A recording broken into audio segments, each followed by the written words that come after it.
Hello students, क्या हाल चाल। I hope आप लोग घर पर हैं और सुरक्षित हैं और घर से ही मेरा वीडियो देख रहे हैं। स्टूडेंट्स, आज मैं लेक्चर नंबर 6 हेलो एल्केन और हेलो एरीज का लेकर के आ गया हूं।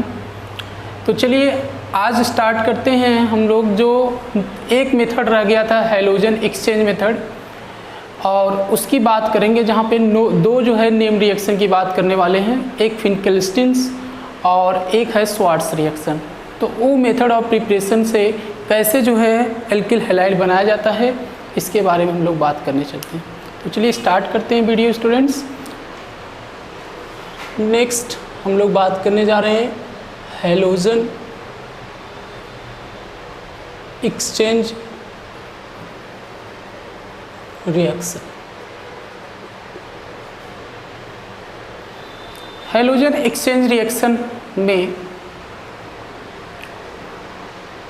हम लोग फिनकेल्स्टीन रिएक्शन की बात करेंगे। क्या कहता है ये रिएक्शन? ये रिएक्शन बहुत सिंपल सा है। इसमें RX, कोई एल्किल हैलाइड लिया आपने RX, और उसकी रिएक्शन कराया सोडियम आयोडाइड के साथ। किसके साथ रिएक्शन कराया गया? सोडियम आयोडाइड के साथ कराया जाता है। वेयर X में भी Cl और Br। ठीक है, तो यहाँ पे ड्राई एसीटोन की प्रेजेंस में ये रिएक्शन होता है। ड्राई एसीटोन, ड्राई एसीटोन का मतलब हो गया कि ये SN2 रिएक्शन होने वाला है, क्योंकि ड्राई एसीटोन स्टूडेंट ये पोलर अप्रोटिक सॉल्वेंट होता है। Polar aprotic solvent. Polar aprotic solvent क्यों लिया गया? क्या वाटर ले सकते थे? नहीं, वाटर नहीं लिया जा सकता। क्यों नहीं लिया जा सकता? Because water is polar protic solvent and acetone is polar aprotic solvent. Polar aprotic solvents facilitate to forward reaction, facilitates the direction of forward reaction according to Lee-Chatterjee principle। ये रिएक्शन को ड्राइविंग फोर्स प्रोवाइड कर रहा है, ये facilitate करेगा reaction को SN2 reaction होने के लिए। SN2 रिएक्शन उतना ही ईजिली होगा। अगर हम वाटर ले लेंगे तो यहाँ पे जो न्यूक्लियोफाइल जनरेट होगा डेट मीन्स I-, वो I- क्या करेगा? उस वाटर के H+ के साथ कंबाइंड होकर के HI का फॉर्मेशन कर लेगा, और वो ये अटैक यहाँ पे उतना आसानी से नहीं कर पाएगा, उसको मुश्किल होगी अटैक करने में। ठीक है, इस वजह से ड्राई एसीटोन लिया जाता है। ड्राई एसीटोन इसी वजह से यूज किया जाता है। ये पोलर तो है बट क्या है? अप्रोटिक है। ठीक है, इसमें पोलरिटी है +-, बट क्या है? ये अप्रोटिक है, ये प्रोटॉन नहीं देगा, ये प्रोटॉन नहीं देगा। अब यहाँ पे होता क्या है कि जस्ट यहाँ पे I- R पे अटैक करेगा, X- एज ए X- यहाँ पे लीव कर जाता है, लीविंग ग्रुप होता है, तो ये बन जाता है RI + X-। जैसे सपोज डेट आपने ले लिया CH3 for example, CH3Cl + NaI, और यहाँ पे लिखा रहेगा ड्राई एसीटोन 25 डिग्री सेल्सियस। तो उस केस में क्या होगा कि यहाँ पे आपको क्या करना है? CH3Cl है तो एक कार्बन है, यहाँ पे कितने हाइड्रोजन है? 3 हाइड्रोजन, और ये Cl है। अब ये बैक साइड से क्या करेगा? यहाँ अटैक कर देगा और ये Cl बाहर हो जाएगा स्टूडेंट्स, तो बन जाएगा CH3I। पहले तो इंटरमीडिएट बनेगा, pentavalent intermediate, then after that यहाँ पे हम लोग चेक करें तो HH और यहाँ पे Cl लीव करता जाएगा और I- यहाँ से जुड़ेगा।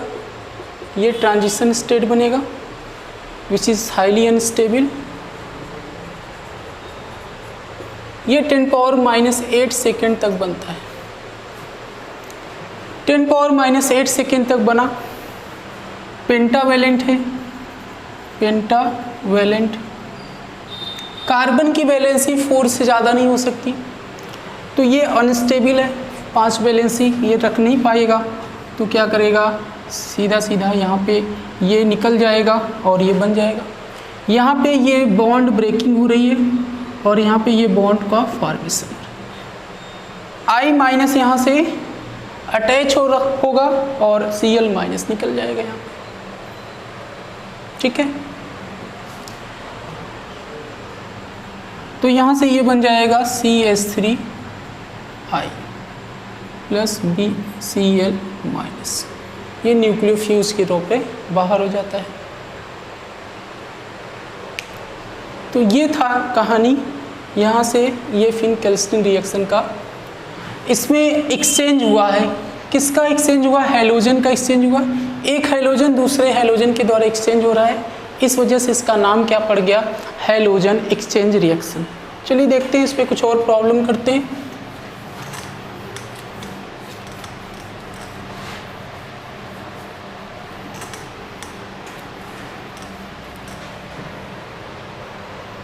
Suppose we have Cl and NaI dry acetone, dry acetone के साथ ये रिएक्शन हो रहा है। तो यहाँ पे सिंपली क्या करना है, ये जो Cl है लीविंग ग्रुप है और ये हट करके क्या लग जाएगा I-। आपको पता होगा कि I- is a good leaving group, then Br- and Br- is good living group, then Cl-, Cl- is good living group, then F-। F- is very poor living group. This is the decreasing order of living ability. This is the decreasing order of living ability. Sir leaving group कैसे पहचानेंगे कि किसकी leaving group अच्छा है, कौन सा बुरा है, कौन सा खराब है? तो बहुत आसान है, आपको क्या करना है, बेसिक स्ट्रेंथ देखना है। बेसिक स्ट्रेंथ लिविंग ग्रुप की जो एबिलिटी होती है वो बेसिक स्ट्रेंथ की इन्वर्सली प्रोपोर्शनल होता है। बेसिक स्ट्रेंथ जितना कम होगा लिविंग एबिलिटी उतनी अच्छी होगी, लिविंग ग्रुप उतना अच्छा होगा। बेसिक स्ट्रेंथ जितना कम होगा लिविंग ग्रुप की एबिलिटी उतनी ही अच्छी होगी। Weaker is the base, better is the leaving group. तो यहाँ से हम लोग एक चीज़ कह सकते हैं, क्या बोल सकते हैं हम लोग, ये बोल सकते हैं स्टूडेंट कि weaker is the base, better is the leaving group. Weaker is the base, weaker is the base, better is the living group, living group। Base जितना वीकर होगा लिविंग ग्रुप उतना ही अच्छा माना जाएगा, ठीक है। ये चीज़ समझ में आ गया सबको?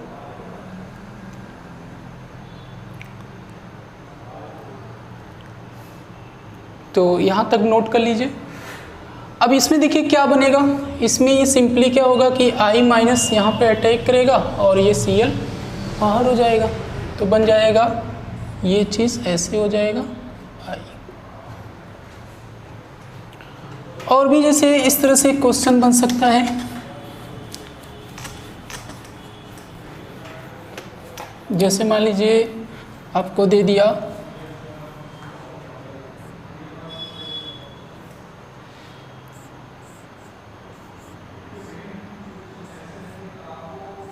Cl दे दिया, तो क्राउडिंग जितना कम होगा उतना ज़्यादा अच्छा रहेगा।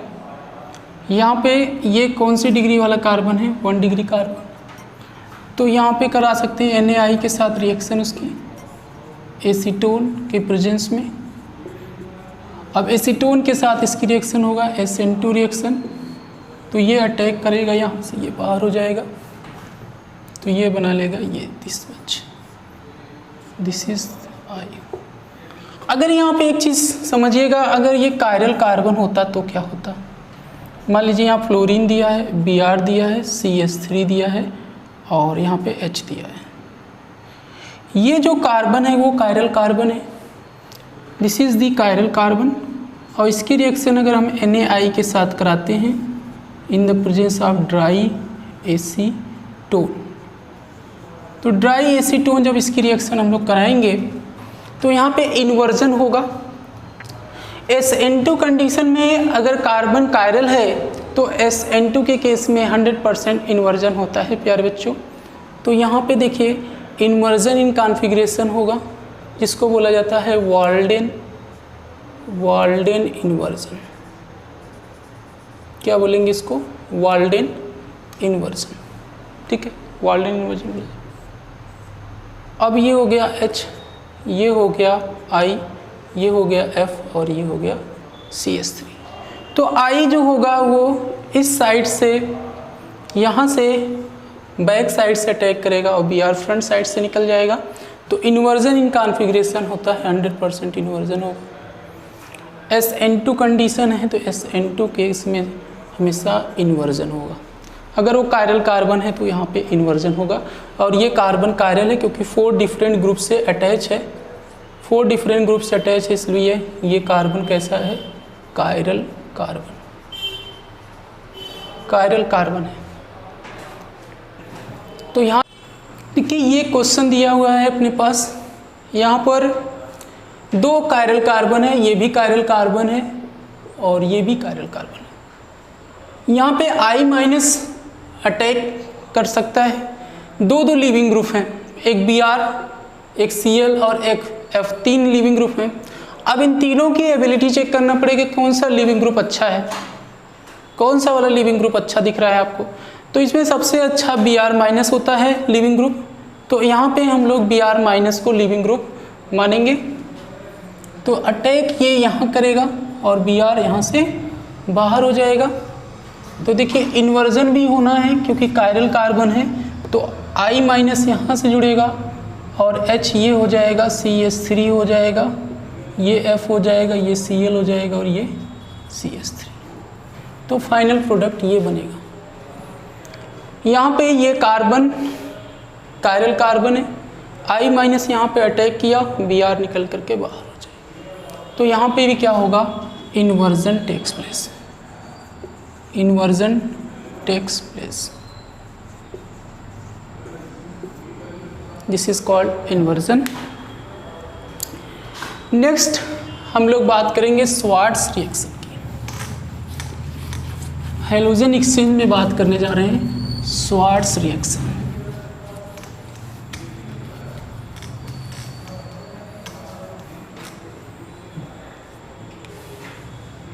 स्वार्ट्स रिएक्शन,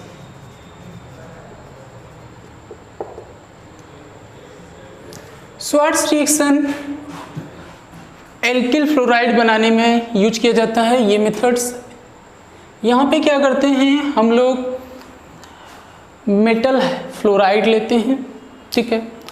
मेटल फ्लोराइड जैसे आपने सिल्वर फ्लोराइड ले लिया और यहाँ पर X मान लीजिए, यहाँ पे Cl हो गया, Br हो सकता है, I हो सकता है।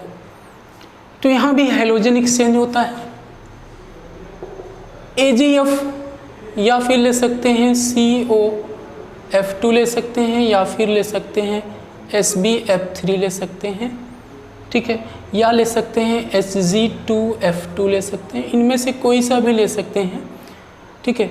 तो ये क्या होता है? सॉफ्ट एसिड, सॉफ्ट मेटल है और ये हार्ड बेस है। या कहें कि F- जो होता है वो इसके साथ उतना अच्छा बॉन्ड नहीं बना पाता, आयनिक नेचर है, ठीक है। अब आयनिक नेचर होने की वजह से ये F- एज ए न्यूक्लियोफाइल यहाँ जनरेट हुआ और ये R पे अटैक किया, X as a leaving group, X- यहाँ से बाहर, तो क्या बन जाएगा? RF। तो ये बेस्ट मेथड है फ्लोराइड बनाने का, एल्किल फ्लोराइड बनाने का। Alkyl fluoride. जैसे एग्जाम्पल के तौर पे बात करें, जैसे सपोज डेट CH3 CH2 और Br दिया और इसकी रिएक्शन मान लीजिए COF2 के साथ करा, तो COF2 कैसे ब्रेक होगा, CO++ + 2F-। अब यहाँ से F- अटैक कर दिया यहाँ पे और ये चीज़ बाहर हो गया, तो यहाँ से Br- बाहर और ये बना लिया CH3 CH2F।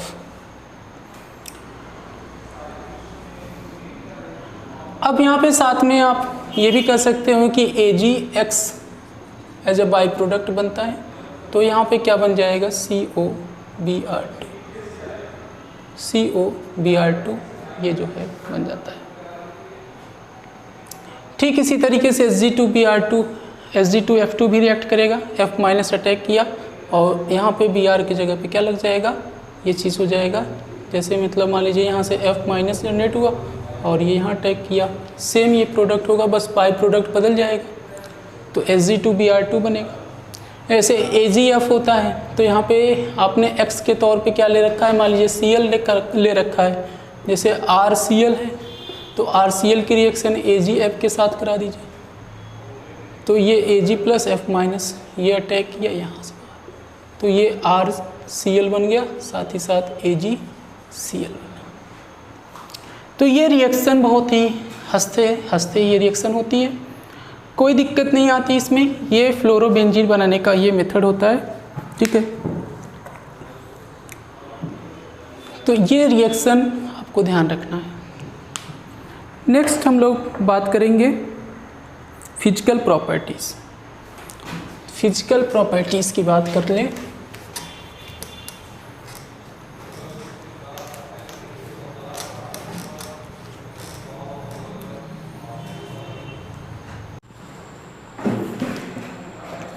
Okay students, so physical properties की बात कर रहे थे। Physical properties of haloalkane and हैलोएरिन्स।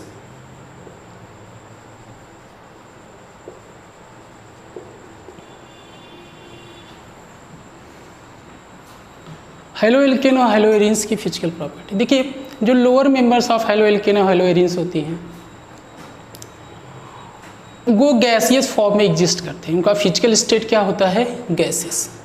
जो लोअर मेंबर्स होते हैं लाइक जैसे for example CH3Cl, CH2Cl2, CH3Br, CH3I और दे दिया जाए CH2Cl2, ठीक है, या CF2Cl2 हो गया। तो ये सब क्या होती हैं, exist in gaseous state, exist इन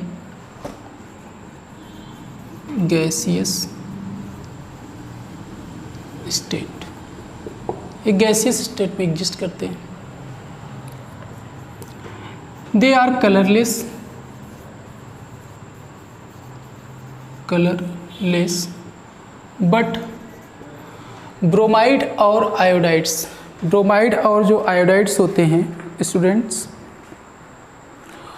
वो कलर शो करते हैं व्हेन एक्सपोज टू लाइट। जैसे ब्रोमाइड्स, एल्किल ब्रोमाइड है, ठीक है, या आयोडाइड है, वो क्या करते हैं, shows colour when exposed to light, जब लाइट एक्सपोज किया जाता है, ठीक है, लाइट एक्सपोज किया जाता है तो कलर शो करते हैं। तो due to transition of electron, electron के ट्रांजिशन होने की वजह से ऐसा होता है। तो यहाँ पर ट्रांजिशन होने की वजह से इस तरह से कलर शो करते हैं। They are polar but slightly polar बोल सकते हैं, slightly polar. Less soluble, less soluble in water, water में क्या होते हैं, लेस सॉल्युबल होते हैं। और लोअर मेंबर्स अगर गैसियस एग्जिस्ट करते हैं तो हायर मेंबर्स जो होंगे, जैसे जैसे मॉलिक्यूलर वेट बढ़ता है वो गैस से लिक्विड, लिक्विड से फिर सॉलिड में एग्जिस्ट करते हैं। Higher members exist in liquid और सॉलिड स्टेट, सॉलिड स्टेट में एग्जिस्ट करते हैं, ठीक है। हायर मेंबर्स जो होते हैं वो एग्जिस्ट करते हैं किसमें, या तो वो लिक्विड फॉर्म में एग्जिस्ट करते हैं या तो वो सॉलिड फॉर्म में एग्जिस्ट करते हैं, ठीक है। इस तरह से होता है। अब बात करते हैं कि अगर मान लीजिए सपोज दैट इस पे कुछ प्रॉब्लम करें,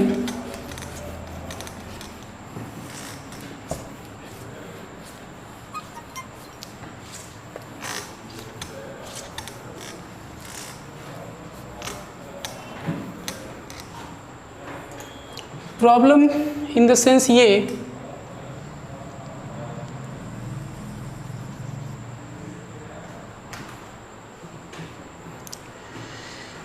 जैसे मान लीजिए यहाँ पे दे दिया जाए आयोडाइड, फिर उसके बाद ये दे दिया जाए, फिर उसके बाद ये दे दिया जाए। जैसे जैसे यहाँ पे चेन बढ़ती जाएगी वैसे वैसे क्या होगा, इसका बॉइलिंग पॉइंट भी क्या हो जाएगा, मॉलिक्यूलर वेट बढ़ेगा, और मॉलिक्यूलर वेट बढ़ने के साथ साथ बॉइलिंग पॉइंट भी क्या होगा, डायरेक्टली प्रोपोर्शनल होता है मॉलिक्यूलर वेट के, तो मॉलिक्यूलर वेट भी क्या होता है, बढ़ता जाता है। मेल्टिंग पॉइंट या बॉइलिंग पॉइंट क्या होगा, वो बढ़ेगा मॉलिक्यूलर वेट बढ़ने के साथ साथ। और इंटरमॉलिक्यूलर फोर्स ऑफ अट्रैक्शन की वजह से भी बॉइलिंग पॉइंट बढ़ता है। जितना ज़्यादा इंटरमॉलिक्यूलर फोर्स ऑफ अट्रैक्शन होगा उतना ज़्यादा बॉइलिंग पॉइंट होगा, ठीक है।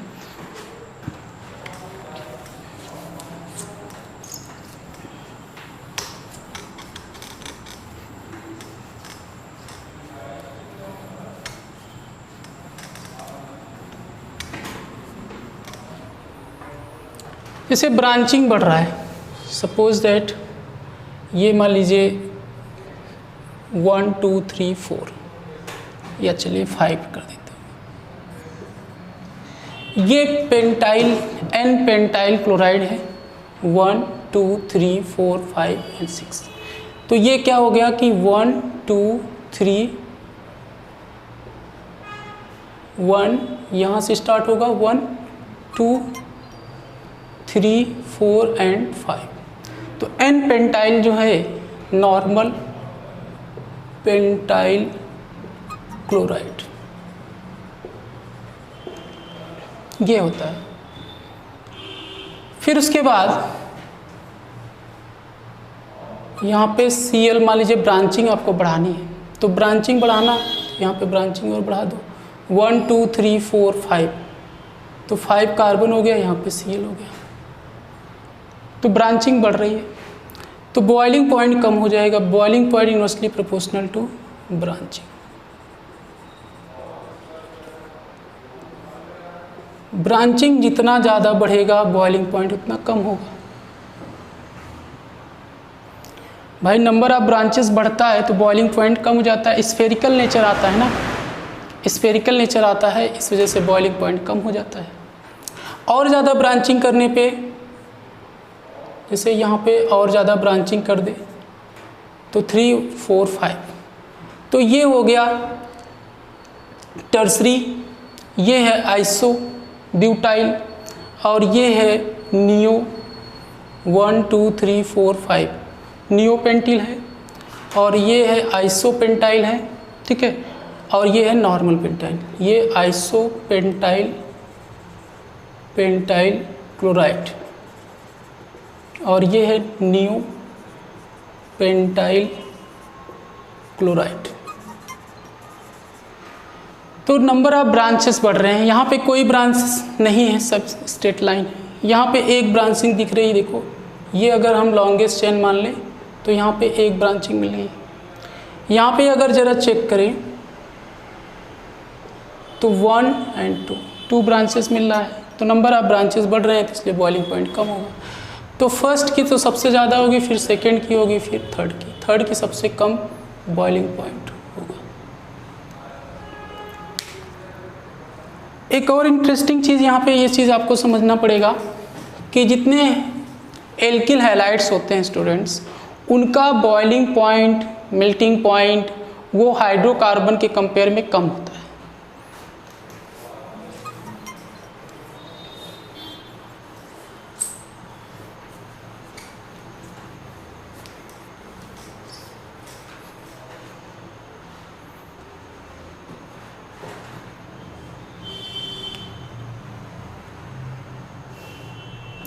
अब ज़रा चेक करिएगा, यहाँ पर हम लोग ये चीज़ कह रहे हैं कि जो हाइड्रोकार्बन्स होते हैं,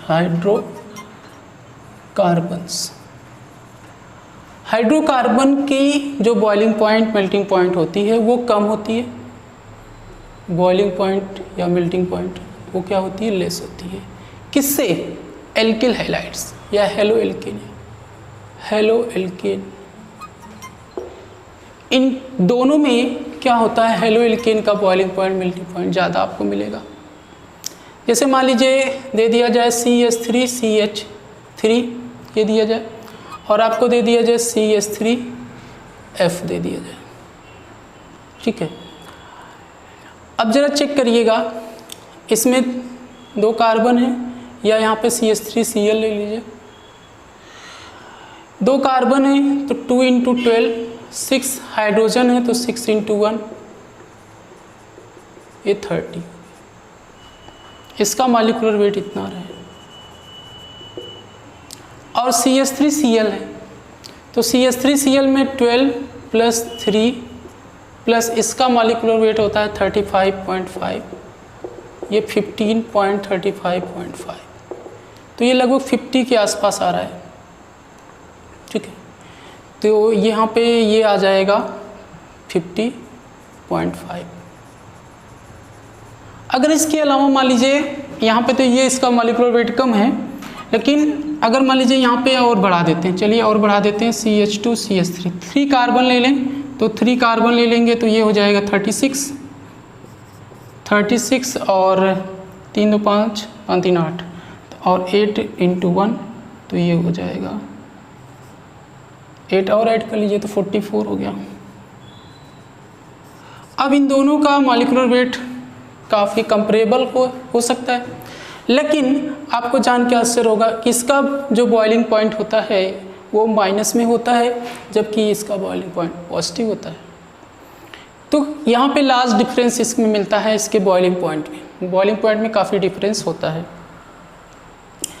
क्योंकि जो हाइड्रोकार्बन्स होते हैं उनमें induce type of force of attraction लगता है। यहाँ पे क्या होता है, induce type of force of attraction होता है, और यहाँ पे डाइपोल फोर्स ऑफ अट्रैक्शन होता है, ठीक है। तो ये होता है, इसमें क्या होता है, dipole force of attraction.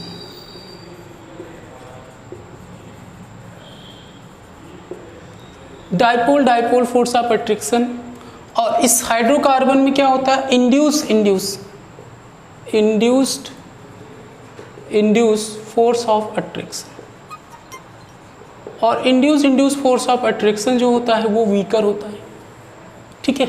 Induce force of attraction polar dipole force of attraction की, क्योंकि जो CH3Cl होता है वो क्या होता है, पोलर इन नेचर होता है, इसमें पोलरिटी पाई जाती है।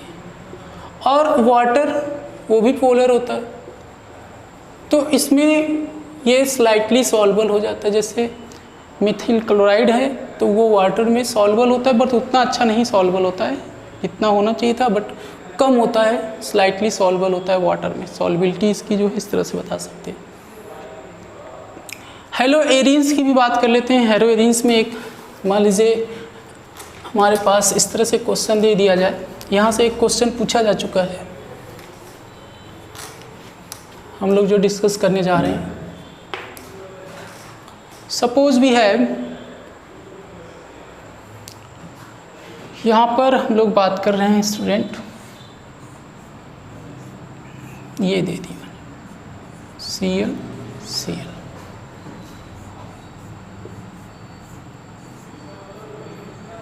यहाँ पे ये Cl हो गया और ये Cl हो गया।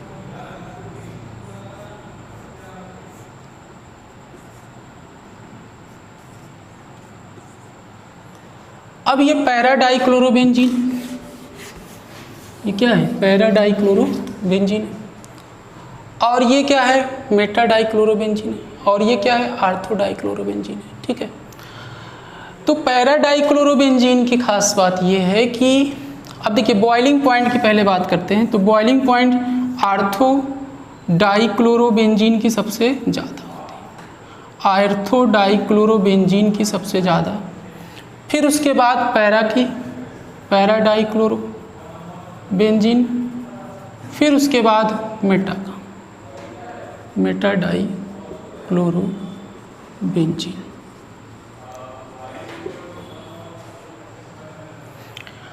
अब बॉइलिंग पॉइंट की बात हो गई। मेल्टिंग पॉइंट में यहाँ थोड़ा सा आपको समझना पड़ेगा कि पैरा वाले का ज़्यादा होता है, पैरा वाले का मेल्टिंग पॉइंट ज़्यादा होता है देन आर्थो। पैरा जो आइसोमर्स होता है, पैरा आइसोमर का ज़्यादा होता है देन आर्थो आइसोमर का, और आर्थो आइसोमर का ज़्यादा होता है स्टूडेंट मेटा का। अब इसके पीछे लॉजिक क्या है कि पैरा का इससे ज़्यादा क्यों होता है? पैरा का इससे ज़्यादा होने की वजह है क्योंकि यहाँ पे क्या होता है? सिमेट्री पाई जाती है, सेंटर ऑफ सिमेट्री। मतलब यहाँ से इसके सेंटर से अगर देखें तो 2 इक्वल ग्रुप और एटम्स मिलते हैं, 2 इक्वल ग्रुप और atoms. When we move from the centre of molecule in either one side and it extended in the other side, then at equal distance we meet same group or atom, then that particular center is called center of symmetry। तो यहाँ पे center of symmetry मिल जाता है। Symmetrical nature होने की वजह से यहाँ पे क्या होगा कि ये जो पैरा डाइक्लोरोबेंजीन है, they form closely packed lattice, closely packed lattice ये बनाता है। ये स्टूडेंट क्या होता है? क्लोज्ड पैक्ड स्ट्रक्चर बनाता है, क्लोज्ड पैक्ड स्ट्रक्चर। ठीक है, due to symmetry, due to symmetry.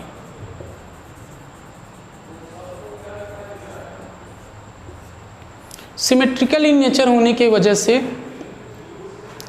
ये क्या होता है कि सिमेट्री नेचर होने की वजह से पैकिंग इसकी बहुत अच्छी होती है। अब पैकिंग अच्छी होने के वजह से ये क्लोजली पैकिंग होगा तो बॉन्ड को तोड़ना मुश्किल होगा, तो जिस वजह से इसका मेल्टिंग पॉइंट ज़्यादा टेम्परेचर पे मेल्ट करता है। 300 एबव इसका जो है मेल्टिंग पॉइंट होता है, और इन सब का जो है 200 250 तक होता है। ठीक है, तो इनका जो है ज़्यादा होने की वजह से इसके पीछे लॉजिक है ड्यू टू सिमेट्री। सिमेट्री होता है, जैसे मान लीजिए एक कमरे में आपको लकड़ी का बंडल रखना हो, तो जो स्ट्रेट वाली अगर लाइट है, मान लीजिए लकड़ी है, तो उसको ईजिली आप इसको प्लेस कर सकते हो, उसको बंडल बना करके आप उसको रख सकते हो, मतलब ज़्यादा रखा जा सकता है, क्लोजली पैक्ड होंगे। बट अगर मान लीजिए कोई लकड़ी इस तरह से है कि बहुत जो है तिरछी टाइप की है, मान लीजिए उसमें ब्रांचिंग बहुत ज़्यादा है, ठीक है, टेढ़े मेढ़े टाइप की है उसका स्ट्रक्चर, तो क्या होगा कि उसको रखने में काफ़ी ज़्यादा अनकम्फर्टेबल होगा, वो उतना ज़्यादा कह सकते हैं कि उसको मुश्किल होगा पैक करना। ठीक है, तो वही वजह होता है कि मेल्टिंग पॉइंट उसका कम हो जाता है।